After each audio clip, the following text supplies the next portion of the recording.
A lot of people watching this will likely hugely disagree with what I'm about to say, but I think Halo 3 could begin with the level The Storm, and nothing much would be lost. The 3 missions which precede it are all decent. However, if they were cut and more content was added to the back half of the game, I think it would markedly improve 3's campaign. And that is just one of the things I want to talk about as we spend this video diving deeper into what I believe is Halo 3's true beginning. Before we do, a quick roundup of what happened previously during the campaign, which on this occasion is going to be particularly relevant to what I'm going to talk about after. Crash landing on Earth 2 weeks after the events of Halo 2, Master Chief teams up with Sergeant Johnson, the Arbiter, and a squad of Marines to locate an extraction point. After a detour to rescue Johnson from the Covenant's clutches, the group reach their destination and are promptly ferried to a base known as the Crow's Nest. There, Fleet Admiral Hood and Miranda Keyes explain that the Covenant are attempting to activate a Forerunner artifact in New Mombasa which could be used to fire the Halo array, and lay out their plan to stop that from happening. Before they can finish, the base is attacked and Master Chief is forced to destroy it, after which he escapes using nearby tunnels, journeying along the Tsavo Highway to the city of Voi. The Storm doesn't waste any time getting into things. Chief, the Prophet of Truth has found the Ark. Our only chance of stopping him is a surprise aerial assault. Clear this sector of Covenant anti-air defenses. Make a hole for the Admiral's ships. Good hunting. Keys out. And as mentioned during the introduction, I genuinely believe Halo 3 could have started here. Think about it, how much of genuine consequence has actually happened by this point based on the synopsis I just shared? You've played through 3 levels, and yet the only event of any real importance is the opening to Crow's Nest, during which you're provided with the context which lays the foundations for everything which follows. I think you could take that and combine it with the cutscene at the end of Tsavo Highway depicting the Covenant gathering around the Forerunner structure in New Mombasa, and hey presto, you've got yourself a nice punchy opening cinematic which wastes no time fannying about. You'd be given all the setup you'd need, and then would be thrown straight into one of Halo 3's most action-packed missions. It would have been as clear a sign as any that developer Bungie meant business and started the final act of the trilogy off with a real bang. Again, there's nothing wrong with Sierra 117, Crow's Nests, or Tsavo Highway. I've nothing against any of them, but an argument could definitely be made that replacing them with 3 levels added somewhere between the Storm and the game's conclusion would improve the campaign. Rescuing Cortana from the Flood's clutches could become 3's halfway mark, giving you more time with her after, and in turn, this would mean that Bungie would need to rely less on the terrible scenes which slow things down to a snail's pace, designed to keep her involved early on, as you'd get to spend a lot more time with her later anyway. Then add a few new missions like I suggested around it, and I reckon the issues the game has with pacing would be close to completely solved. Rather than featuring a slow first half and an incredible rollercoaster ride of a second, you'd have a more evenly paced affair. It would be an extremely quick even pace, granted, but with this being the final part of a trilogy, I don't think that would be an issue. You'd be left with an experience which was all killer and no filler. Heading outside after a pair of brief indoor encounters, you hear from Admiral Hood. Kilo 2-3, this is forward unto dawn. I need a sit rep, Commander. Atmospheric disturbance is intensifying above the artifact, Admiral. Sierra 117. Moving as fast as you can, sir. I know he'll get it done.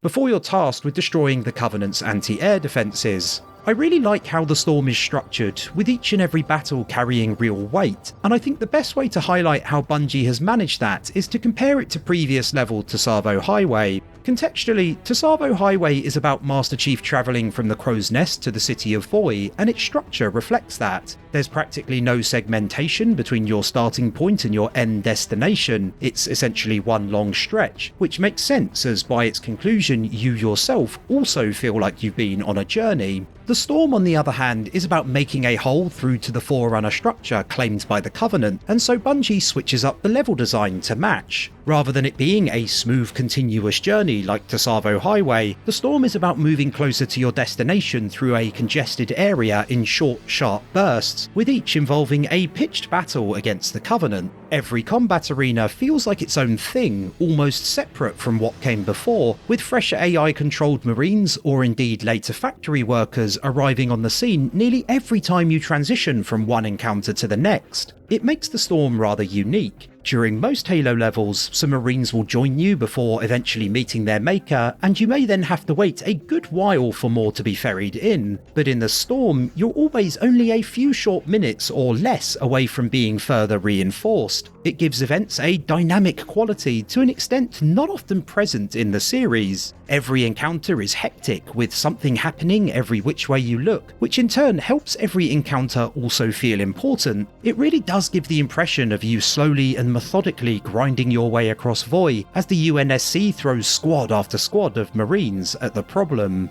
It's worth noting that there are a couple of the terrible Cortana-centric moments referenced earlier on either side of the Scarab set piece. I have defied gods and demons. But we won't dwell on those. They remain as irritating today as they were back in 2007. From the irritating, I want to move quickly to the exhilarating as a Scarab clambers over nearby buildings towards you. If I was pushed to choose my favourite Halo 3 moment, this would probably be it. The comparatively small mongooses darting between the legs of the enormous Scarab while Marines fire off rocket after rocket is one of my most enduring memories of the game's campaign. Seeing a Scarab for the first time in Halo 2 was moderately exciting, but it didn't really feel like the Xbox had enough horsepower to properly pull the idea off. Everything involving it was extremely scripted, and even though you did get to board and destroy one at the end of Metropolis, you were very restricted in what you could actually do. The impact of Metropolis's Scarab encounter has lessened over time, while if anything, I think the Storm's has become more impressive. That Bungie managed to build upon and execute the concept as well as they did on the 360 is nothing short of remarkable, considering it still wasn't that powerful a system. Being able to bring down the Scarab in real time before jumping on it and continuing the fight on board is amazing, and I remain blown away by what a technical marvel it is. It was a spectacular achievement, and even in the present, I can't think of many shooters which have managed to do similar to anywhere near the same standard. Heading back inside, you get to see the devastation caused by the Covenant's presence on Earth, and there's a couple of interesting details here. If you walk into the terrified factory workers, effectively giving them a nudge, their morale is suddenly boosted and they will take up arms to fight alongside you. Also, there's radio dialogue between Lord Hood and Miranda Keyes, which alludes to the Flood's arrival at the end of the level. Admiral, a single Covenant ship just slipped in system. Just one. What's its range, its position? Above the artifact inside the orbital line. Seems to be holding steady. The attack proceeds as planned, Commander. We're not going to get another shot at truth. Sir, yes sir. You'd think the Storm would end with the Scarab battle, but you still have one objective remaining, working your way through a factory and carving a path to an anti-aircraft gun to destroy it. With there being so much packed into the Storm, there was always going to be the risk of it feeling disjointed. You fight through a building, then hop in a vehicle, head outside and destroy the Covenant's anti-air defences. Next, you move back inside for another pair of more conventional battles, before jumping on a mongoose and moving outside once again to take on a Scarab, at which point there's one final on-foot section in the factory and across its outskirts to get to the end. It is definitely a lot for a mission just 15 minutes or so in length, but I think its runtime does end up working in its favour. Because you move between everything so rapidly and Bungie is always introducing something new, you never really have enough time to dwell on things. You transition quickly between tight interior skirmishes and large-scale exterior encounters, which gives the Storm a lovely ebb and flow, and it is, in a sense, a condensed version of the narrow to open design philosophy Bungie so often employs. If I was to nitpick, the earlier areas are quite similar to each other, but again, the level's length makes this a non-issue. The pace remains so high throughout that you've barely time to notice. I still have to stifle a laugh every time these factory workers run afoul of a pair of hunters, and this last section which follows is the best outside of the Scarab encounter. You're given a meaty bit of combat against a huge number of Covenant, then the opportunity to thin their ranks around the gun itself using a sniper rifle, before you finally fight your way up the hill to bring the anti-aircraft gun down for good. All this takes place with the dig site and forerunner structure in the distance ahead of you and an artificial storm created by it looming in the sky above. It's exceedingly atmospheric. The cutscene which concludes the storm is equally so, as the structure activates and the Prophet of Truth escapes, and soon the lone Covenant ship referenced by Miranda Keyes earlier arrives in horrifying fashion.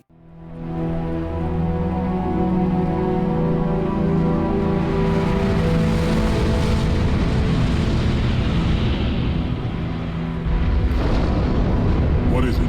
More brutes? Worse.